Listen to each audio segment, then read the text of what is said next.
Hi, so we are joined here by an eclectic bunch of writers. There is Manu Dash sir, there is Abdullah Khan, there is Rohit Manchanda. All of them are writers of many books. They write in many voices, and we are enriched by their experience in literature, I believe. Uh, the session is Voices in Literature, and I would like to begin by this essay called On Style, which was written by Susan Sontag, in which she talks about how even not having a style or trying actually to not have a style, the way William Faulkner did, is also a style ultimately, is also a voice. And in your work, you have dealt with a lot of them, right? You write poems from the perspectives of people who travel with the dead bodies of their wives because they can't access medical infrastructure. Mr. Abdullah Khan writes from the point of view of a young Muslim boy in Patna in his book called Patna Blues, right? And many others, of course. Mr. Manchanda, in his latest work, writes in the voice of a 40-year-old woman, which is a whole different challenge as a male writer, as someone who is writing as a woman. So I would just like to begin by asking you, like, what is the process of actually developing a voice as a writer? And once you have arrived at a voice that you like or a style that you like, what then goes into it, adapting it to different books and different plots that you come up with? So, Rohit sir, you can answer that question first, I believe.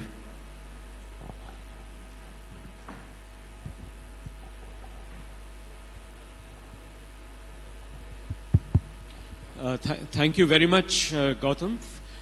I'll say that what comes to me in the first place is a narrative. What comes to me in the first place is the idea of a novel, and then the thought of a protagonist. Who's going to be the lead character in this novel? And if I have to stay true to that lead character, the protagonist, then I have to adopt their voice. So I've written 3 novels so far. One is about a child growing up in the 1970s in the coal fields, and I've tried to adopt the worldview of a child, of an 11 or 12-year-old. And that, of course, wasn't such a leap of the imagination, because I have also been a boy at some time, and I've grown up in the kind of setting that I've described in the novel. But the latest novel that you mentioned, that's about a woman in her early 40s and leading out her life, a fairly independent, autonomous, free-spirited life in the city of Mumbai. So there I did have to make this leap of imagination and try and inhabit the mind of a woman of that age and her thoughts as to the era in which she's living. So the era in which this novel is set is around the mid-2000s, and it was a time of great social, economic upheaval, and this woman is trying to make her way, navigate her way in that era in a certain environment, let's say an academic institution in the city of Mumbai. Now, how do I, as you correctly ask, how does one navigate this sort of thing? Well, my approach was to really observe closely, to observe women as closely as possible, and from that try and assimilate into my own thought processes, let's say the sorts of responses they would have, the sorts of reactions they would have to any given situation that they find themselves in. So it's a matter of trying to get under the skin of the person that you are writing about, and it cannot be done easily. I have to say that it takes time. It takes time to immerse oneself in the mind of another person, especially if that other person is of the other gender, but is also leading a life that is very different from yours, which is what happens to the protagonist Maya in this novel. She leads a life that is very different to mine.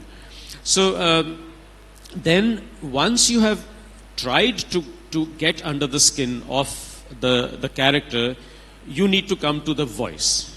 And the voice, in my view, is then dictated by the various dimensions of this character. Her psyche, for example. Is she free-spirited? Is she somewhat, rebellious against society, as Maya is? In that case, the narrative has to adopt that kind of voice, a free-spirited and autonomous voice, and one that is rebelling against the norms around her. So it's the voice then gets dictated by, in the first place, the protagonist, the kind of protagonist and the era in which she is living, and in the second place, by the sort of persona that she has. That is going to dictate the voice. So all of these things come into the mix. All of these dimensions then decide the kind of tone in which I'm going to write, the kind of register in which I'm going to write, and that becomes the voice of the novel, I feel. Sir? So, good afternoon, namaskar.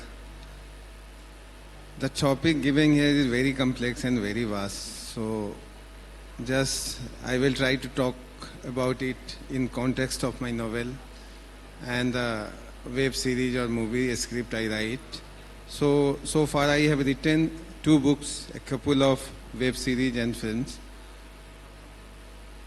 So voice is something which gives a particular identity to your work of fiction. So when you are writing, I am a person, I have my personal voice, I comes from a particular culture, I grew up in a particular milieu. So my thoughts are shaped by those predilections, prejudices, or whatever we see around and we feel. So biggest challenge is when you are writing multiple books or web show or films, you have to think from the different perspective. You have to move aside from there. For example, when I started writing Patna Blues, the character was very close to me. Someone whom I have seen, I have talked to, the people around me. So it was very easy for me to get into their skin, to capture the mannerism, the way they speak, the kind of lingo they use. Bhojpuri, Maithili, Maghi, whatever language they use, so I used to sprinkle. When you are writing in English, your mother tongue is not, the characters are not actually speaking in English, so it becomes even bigger challenge that how you translate your thoughts, your emotions into a language so that it should sound real. So I generally try to sprinkle a bit of Indian languages and the phrases, muhabara. And there are certain words, certain phrases, very difficult to translate. If you abuse something in Hindi, if you write brother-in-law in English, it becomes, actually it was used by the early writers. For example, untouchable and coolie. You read how these phrases were used and it looks absurd for anyone outside India. So it was a big challenge. Then coming to my second book. So there was a Bihari character and there was a female character who comes from a small town in Texas. So actually I have to talk to a lot of people from that small town, some of my writer friends who live there, and have to get vetted here, whether I am getting the correct dialogue or the kind of body language they are using or the way they are speaking. We all react in a very different. You go to the Russia, Moscow, smiling at a stranger is considered rude. But in Europe it is considered acceptable and actually it is appreciated that you are smiling. So those cultural details you have to keep in mind while you are creating or writing a character. And especially writers like us who are writing about the Indian characters. For example, I can give you my example when I used to live in Patna in police colony. So within a 10 minutes I used to switch in 3-4 language. So basic language was Bhojpuri in police department. So we start with someone, ka halba, ka kartara. Maybe some Maithil guy will come across and he will initiate his discussion in Maithili. Kaha jai chi? Then Hindi, then sometime Urdu, English. So we used to move around with so many languages. And even within an hour you move from the one. You are going to the Hindustan Times office to submit your article. I used to write small articles for Times of India, Hindustan Times that time. So you try to speak English because you are talking to an editor in English newspaper. You are supposed to speak English. So this is how the language play an important role. So you are writing English, but your speaker is Bhojpuri. One should get feel of. You can't use kudda, shuddha kind of phrase for a character who is set in Motihari or a small town Bihar. Thank you.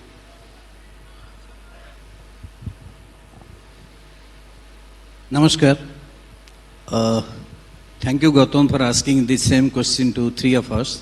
I was thinking to tell in a different way. The topic is voices in literature. When it is talking about voices, it is not the me, it is the others' voices, I feel. And in every language, there are so many writers. If you go for English or Sanskrit or Odia or Indian English, there are a lot of voices.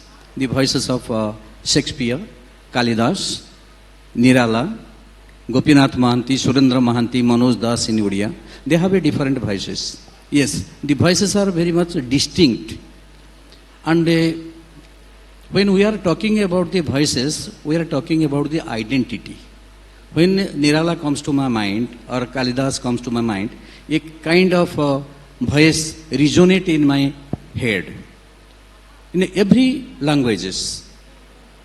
So the point is that what voices they belong to. If you ask me, I have already edited more than 35 books so far in my 50 years journey of writing. I have edited books, I have written poems, I have written short stories. Everybody is different from the one genre, from different genre, the voices will be different. Besides that, I started my career as a Onam poet in 1975, before the promulgation of emergency. We were writing on anti-establishment. And it created a new voice in the canon of Oriya writing when it was heavily influenced by T.S. Eliot and Ezra Pound, etc. in our poetry. Even if today that hangover is still going on. But we created a new voice, new path, new style, and a new content also we told. So the basic is that every human, the writer, is gifted with a voice of its own. It comes, some people have been recognized immediately, some people are come in the, at last after few years, you will know that that is the distinct voice. And there are so many people, those who are voicing about the voiceless also. That is also another type of a voice or identity they are representing. So, why voice is important in the literature? That is certainly a matter to be discussed by academics, not by writers, those who are, we are all engaged in writings. We believe in writings. Voice does not matter first of all us. What we say is more important than how we say. However, since now it is now lunch time and people are running for lunch, I think now I should not take more time and I should pass the mic to Gautam. So Shiny is also here now. We have a co-panelist. Can you guys please arrange for a chair for her? Yeah. So hi Shiny and welcome to the session. I had just started by asking these guys for their view on how the journey of developing a unique voice and a style has been for them through their body of work. And I believe I'll pose the same question to you, that you have compiled a bunch of anthologies, you have written multiple novels and short stories, right? So what has been that process like for you, where you feel like you have arrived at a voice which you like as an author, and then adapting it every time you write something new, and adapting the style to match that voice of yours, right? So just please. Firstly, I'm so sorry to my co-panelists and to everyone, because when I came and inquired, they told me it's an hour late. So then I thought I would have lunch and come running back, but obviously I'm extremely late, and I really apologize for that. And I'm sorry I missed out what the other panelists were talking about. Just looking at the topic, what I was thinking about is that the landscape of literature has been changed a lot because of translations. I think the word translation is really has been the game changer, because from the West, when we were growing up as children, we read a lot of lovely literature from abroad. And our literature was unfortunately not able to travel across the seven seas and meet people halfway.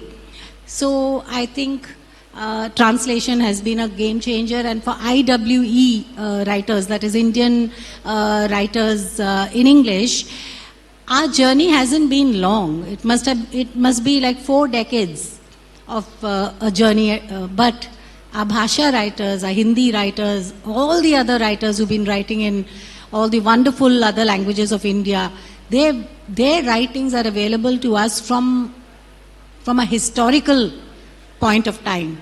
So I think that to me is the golden moment in Indian literature, where translations have become the byword. Yeah.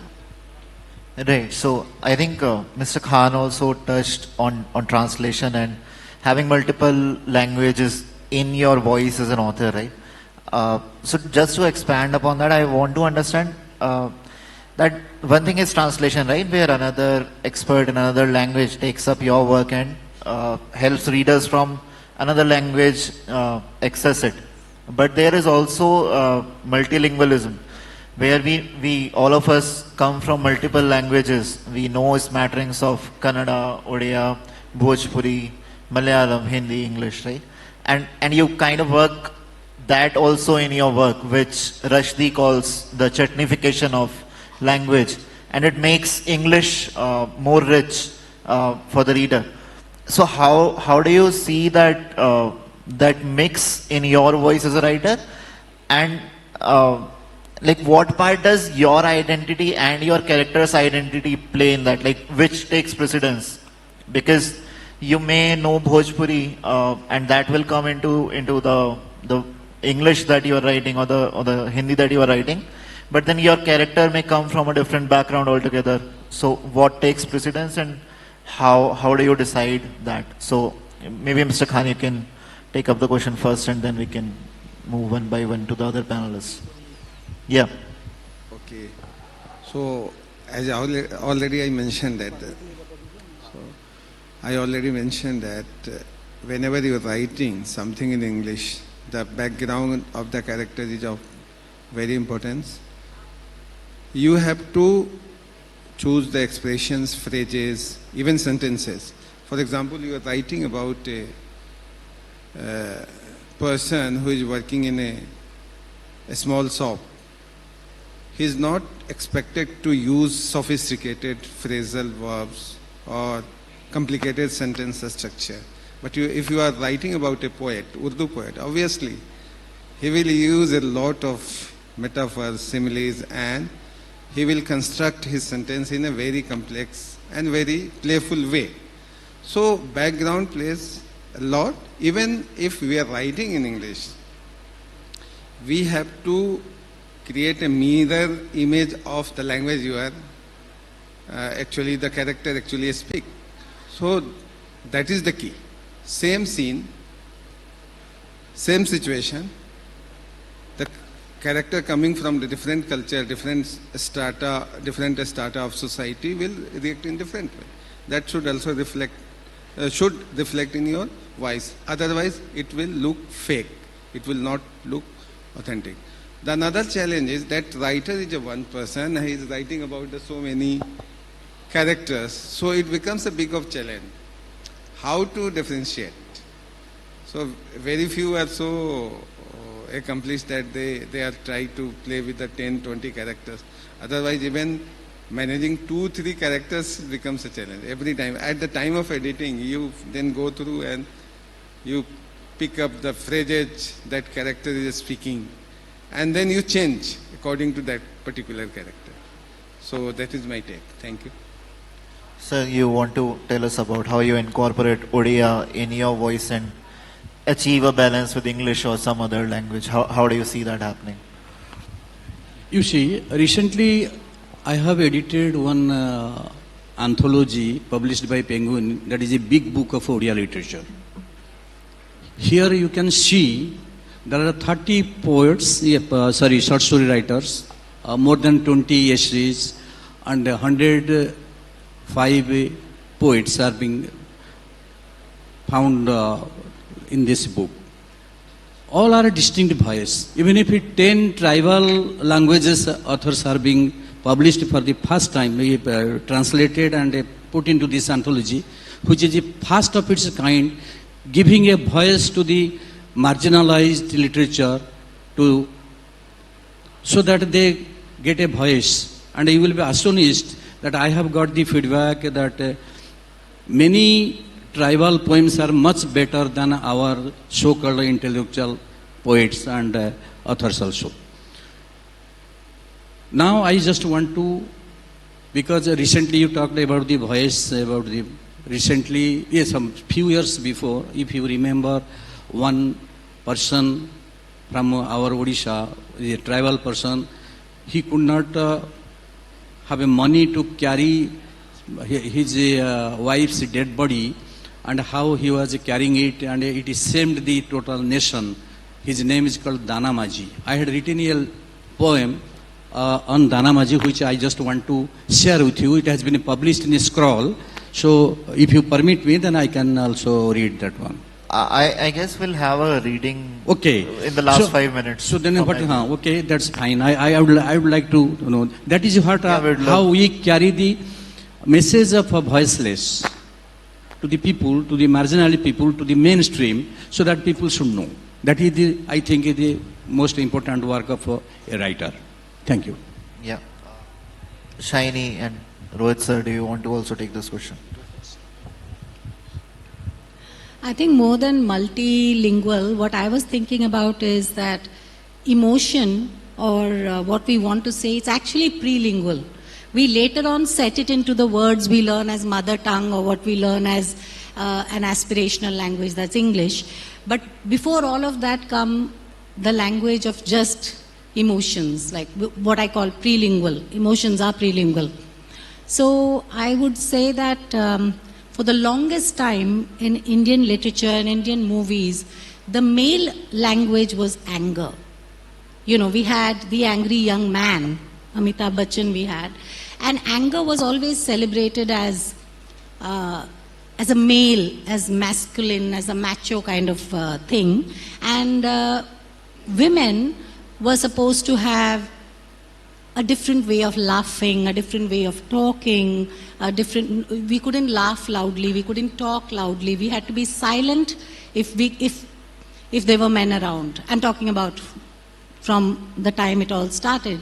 So I think right now in the communication process, what excites me is that the aging women have started writing about anger. So as opposed to the angry young man, we now have the angry old woman.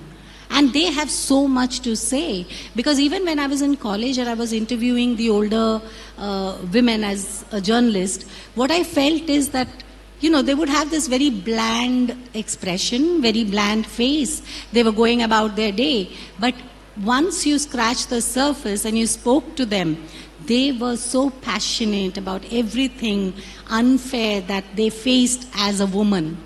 And I think that is the language. And it doesn't matter in what language they write. But anger, the newfound anger of the older woman, I think that's very exciting to me.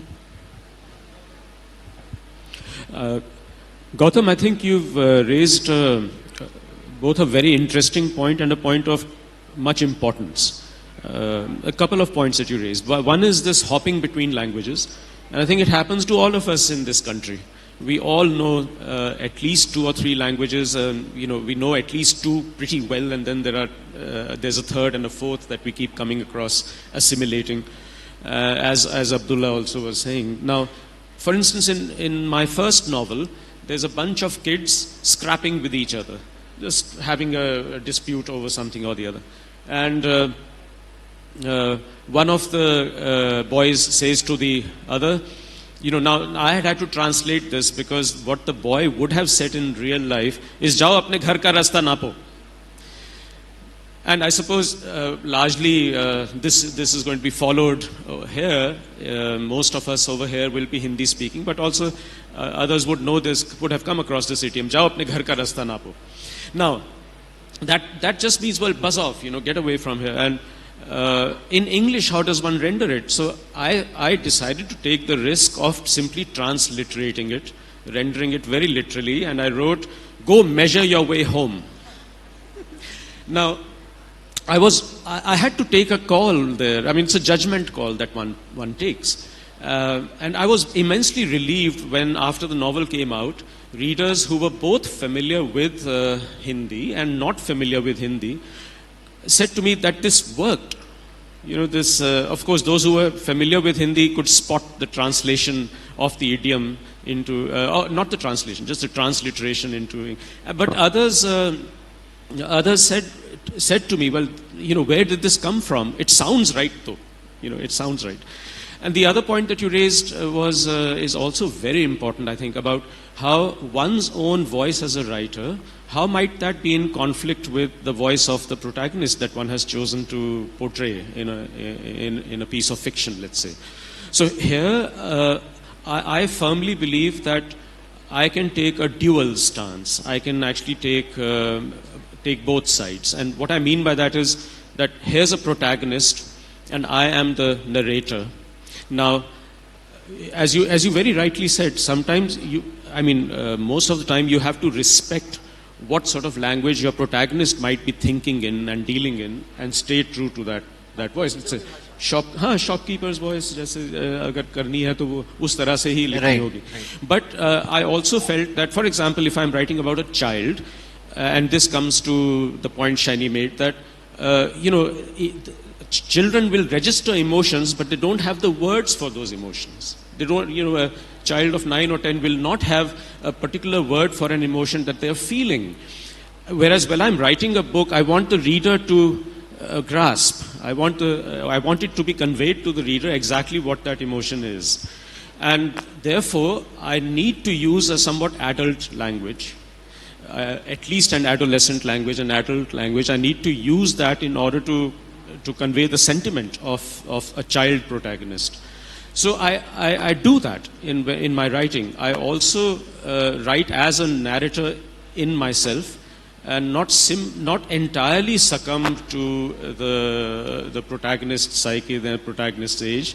So I kind of believe in the notion of what is known as the narrator-protagonist. So you adopt both positions and you write perhaps in the idiom of both. So, thank you. Yeah, that was a very insightful answer. Since the session is called Voices from Literature, I want to hear all of your voices talking about your work directly.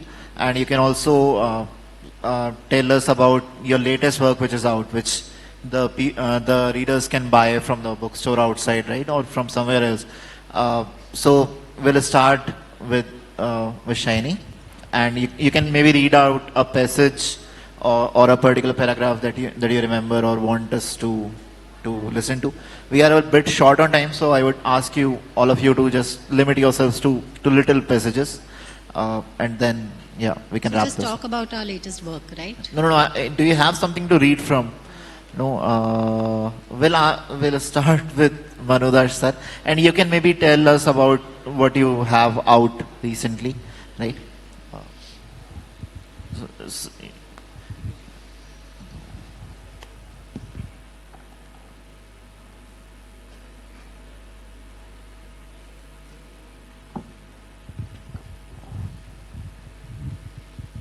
My poem, that letter to Dana Machi. I hope if you it is a very short, few years ago, he has started the hornet's nest in the country.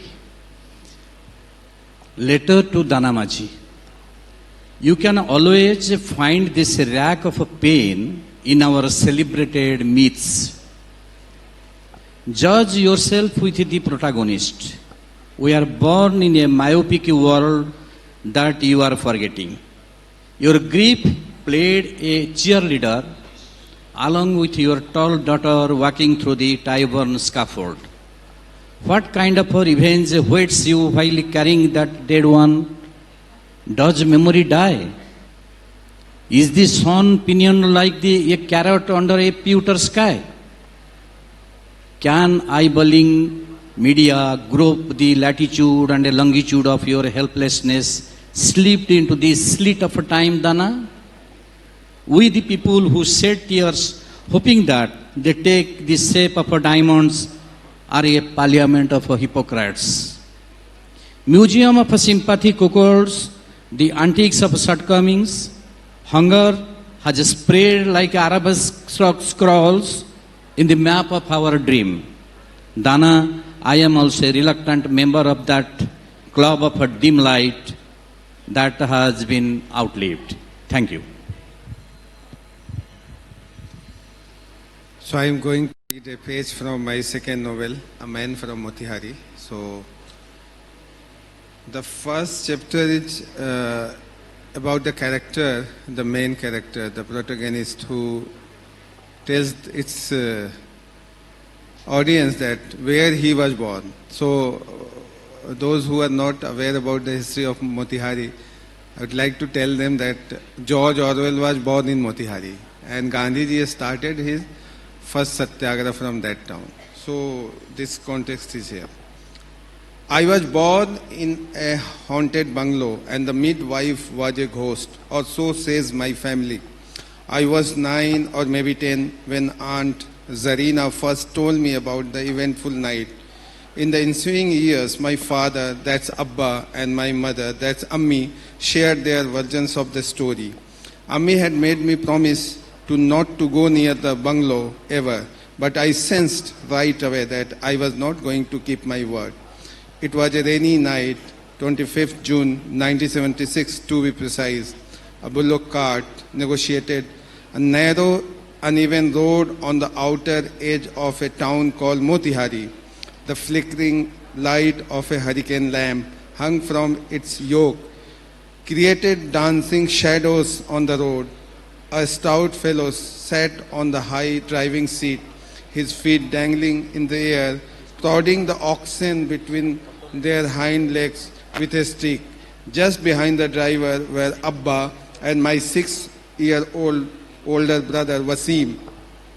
In the canopied rear part of the bullock cart, Aunt Zarina held my beautiful Ammi, who was weeping in pain. Within a few hours, I would arrive in this world. Thank you. Thank you. Well, I'm going to read a little bit from my most recent novel. It's called The Enclave, and as I was just describing, it's to do with a female protagonist, a woman in her early 40s, and the backdrop to this is that she has led a very, very conventional and constrained existence until, let's say, her mid-30s or so. And around that stage, she's sort of liberated herself in several ways and is living a more freewheeling lifestyle now. And sort of, you know, she thought that she had broken a lot of shackles and that she had now entered into a zone of liberation and into a zone of adventure and so on. But while she's leading this new life, as she's leading it, she comes to realize that this one has just as many constraints as the previous one, that this one has just as many limitations as the previous one, and is maybe just as common with its conundrums. So she's reflecting upon this, and she says, the heart of the matter is, what numberless times has this sort of thing already played out? Multiplying ad infinitum down the ages, like each spilt drop of Veerabhadra's blood blossoming into another Veerabhadra, and each spilt drop of all the progeny of Veerabhadra blossoming likewise. She feels humdrum, ordinary, utterly ordinary, going around the hamster wheel gone around by billions before her and to be gone around by billions to come.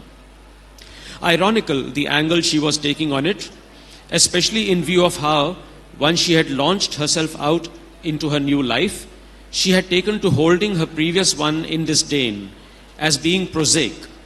She had been confident that in the freewheeling mode lay all the vitality, all the stimulation. Poetic justice, then, that this new scenario had, in the end, proved to be no less humdrum than sticking to the straight and narrow or leading the closely ordered life. Thank you.